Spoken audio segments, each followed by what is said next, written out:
Hey everyone, welcome to my channel. তো আজকে শীতের ফুল গাছগুলো কেমন আছে সেগুলো দেখে নিই, চলো একটু।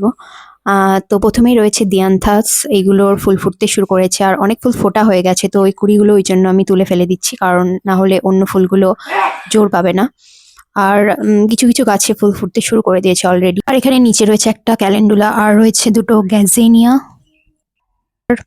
এখানে কালাঞ্চোরও কুড়ি ফুটতে শুরু করে দিয়েছে, এখনো ফুল ফোটা বাকি আছে। আর এখানে ছাদে রয়েছে ডালিয়া, ডালিয়াগুলোর কুড়ি ফুটেছে, এখনো ফুল ফোটা বাকি আছে, মানে একটু একটু করে ফুটতে শুরু করেছে কুড়িগুলো। আর এখানে রয়েছে স্যালভিয়া, স্যালভিয়া গাছগুলো জানি না এই বছর ঠিক বাড়ছে না ভালো, ছোট গাছেই কুড়ি চলে এসেছে। আর এখানে রয়েছে হলিহক, আর এইটা হলিহকটা, পিটুনিয়াগুলো এবার না বাড়ছেই না, মানে একটুখানি রয়েছে। এখানে রয়েছে ন্যাস্টাশিয়াম, এই গাছটা প্রথম নিয়েছি, আর দেখা যাক কীরকম ফুল হয়। এটার বেশ ভালোই গ্রোথ হয়েছে।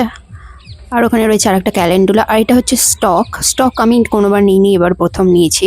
এটাও দেখা যাক কীরকম ফুল হয়। তো এই সবগুলো হচ্ছে ছাদে আছে, এগুলো টবে। ফুল ফুটেছে, কিছু ফোটা বাকি আছে। আর এইদিকে রয়েছে সব গরমের গাছগুলো, কিরকম অবস্থা হয়ে গেছে। এখানে দুটো ইনকা গাঁদা রয়েছে, আর এদিকে চন্দ্রমল্লিকাগুলো, এগুলো ছায়ে রেখেছি, এই সাইডটায় রোদ লাগে না, তো যাতে ফুলগুলো অনেকদিন থাকে। আর এখানে অ্যাডেনিয়ামগুলো পুরো ন্যাড়া মাথা হয়ে গেছে। So that's it for today, see you in the next video, by.